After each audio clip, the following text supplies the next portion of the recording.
Are the actions of your adult children keeping you up at night, causing you pain, making you cry?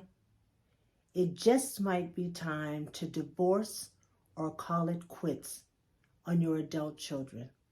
Let's talk about that today on Life Starring Deb.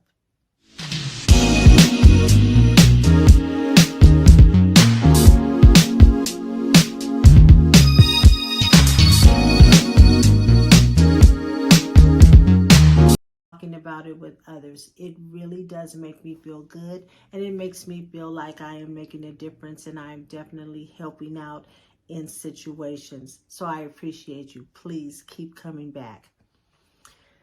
Today's episode, I have to tell you, it is a heavy one.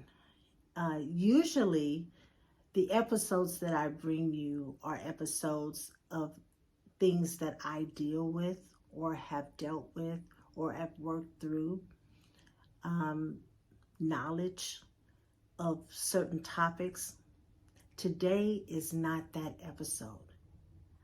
I can tell you right off the top that the thought of divorcing or calling it quits with my adult children is not something that I ever feel like I would want to deal with. And I really don't know how I would handle it if one of my children that are now adults decided that they didn't want to speak to me anymore, or they disowned me, or they washed their hands of me, or whatever. I don't know how I would handle that. But I would have to find a way. I would have to find a way to move forward, even in the pain, even in the grief of it. I would have to find a way. So that is what I'm going to share with you today, not from experience, because I haven't experienced this, but just thinking out loud and talking it through. I would try to give you some tools and some information to help you if this is what's going on in your life right now. So let's just jump right into this. So the first thing that I want to share with you is that, yes, these are our babies. And no matter how old they get, they will always be our babies. However, they are now grown. So we cannot deal with them the same way that we dealt with them when they were growing up. We can't point the finger and tell them, you need to be, and why didn't you? You can't deal with your adult children that way because they are adults. And as much as we don't want them to make mistakes, we don't want them to make the same mistakes that we made. We want to shelter them and stand in the division and be a roadblock, a hurdle that they don't have to jump over by offering advice on certain situations. We want to fix it. A lot of times we just want to fix it. And more often than not, we don't even want it broke. So we try to intervene before they get to that point. The thing that we have to remember is, though, they don't always want our advice. They don't always want to share with us what is going on in their life. They have more resources available to them than we ever did. I mean, they can find answers to questions faster than we can give it to them. And a lot of times they do that because they want to be an adult and they don't want us to interfere. And sometimes our opinion is the deal breaker. It's the thing that pushes them over the top because sometimes we don't know when to stop. We don't know how to offer advice and then throw our hands up and let them either take that advice and run with it or do something different. And if they do something different, then we can't be mad about that. We have to allow, as hard as it is, We cannot allow them to make us angry because they didn't do something that we wanted them to do or that we thought they should do, or they didn't make a decision that we knew was better for them, or whatever. There's so many different scenarios about why our adult children build up resentments towards us to the point sometimes that they don't even want to talk to us. Oftentimes, also, our adult children will start to look at their lives and they will build resentments up for us because they're not as far along as they thought that they would be at this stage of the game. They want to blame us for not pushing them harder, for not making them stay in school, for not intercepting a bad business deal or not co-signing for them, or whatever the case may be. They want to build resentments towards us, and that causes them to look at us differently, not speak to us, not want to have anything to do with us. And we can't allow that to happen, because they have to realize that a lot of us, most of us, did the best that we could with what we had. Because they were little, a lot of times when we were struggling or we were in the trenches or we really didn't have it, that's not something that we talked to them about because they were kids.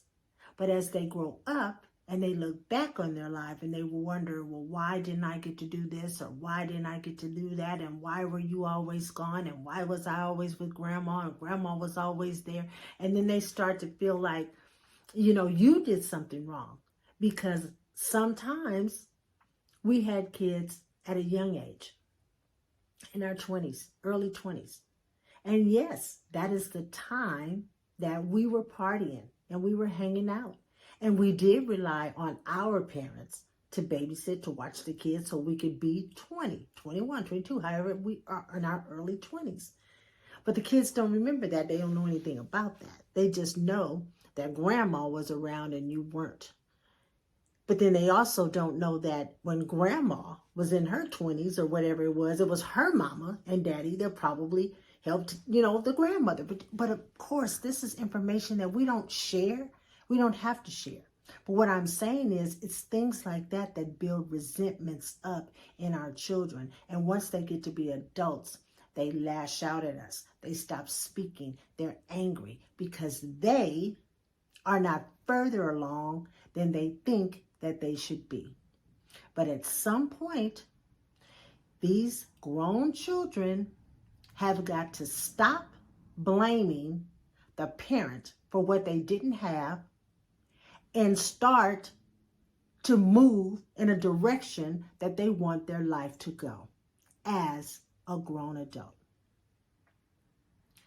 So how do we know if we're in trouble with our kid, other than the fact that they're not calling us anymore, or they sent a bad letter, or they just said, I don't want to talk to you? There are other signs that will let you know that you need to pull back. One of those signs is this: when their world starts to affect you negatively, when their world starts to affect you negatively, emotionally and physically. You're crying all the time, you're laying around, you're thinking. When those things start to happen to you because of choices that they're making, it might be time to pull back the reins.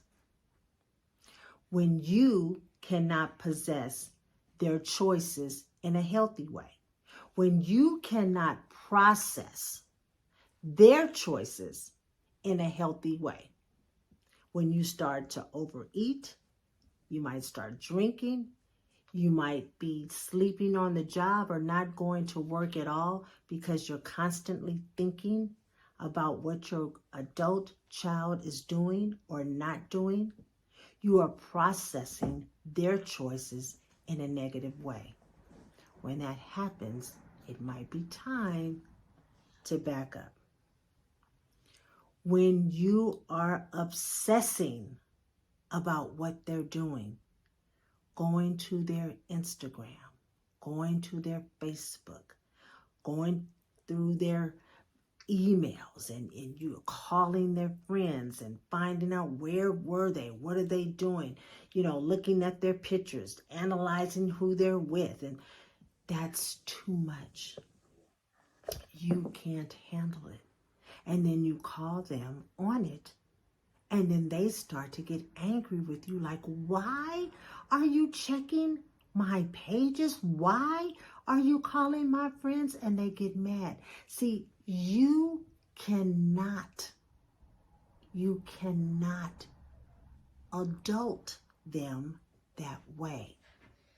Again, you have got to allow them to live their life, even if you think it's destructive, because they're doing something different than what you would do or that you have done. You have got to trust that they are going to eventually make the right decisions, even though they are going to make mistakes, just like we did. Just like we did. So what do you do? What do you do when you've done all that you can do? The first thing that you have to do is identify how it affects your life. You've got to look at it head on and identify how their choices are affecting your life. Then you have got to change your focus. Change your focus from negativity to positively. You cannot obsess over what they are doing. You've got to change your focus. And 3, you have to do something for yourself every single day. You have got to find things to occupy your time. If you are retired, then you need to start a hobby or join a group or have something on your schedule that you can do that will take your mind off of what your adult children are doing and help you to concentrate and focus on you. Because if you stress too much about the behaviors or the choices of your adult children, it can kill you. Stress can kill you. And everything that is affecting you in a negative way is going to weigh on your mental, your physical, and your health. It will come out in other areas of your life. You also have got to give it time.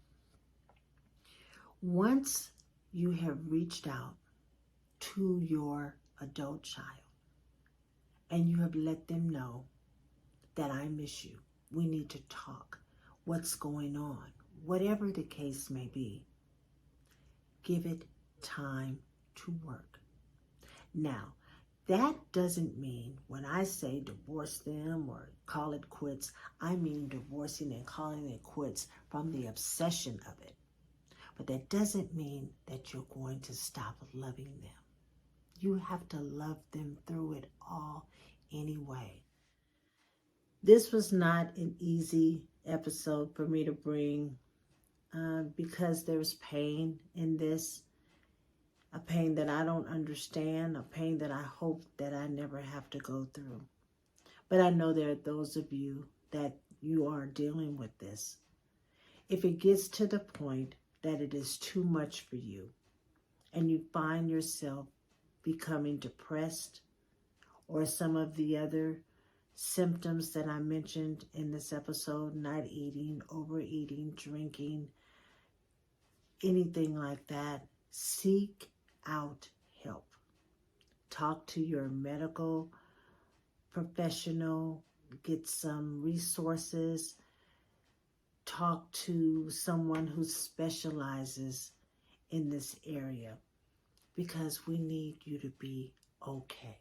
No matter what, no matter if you reconcile or if you never reconcile, we need you to be okay.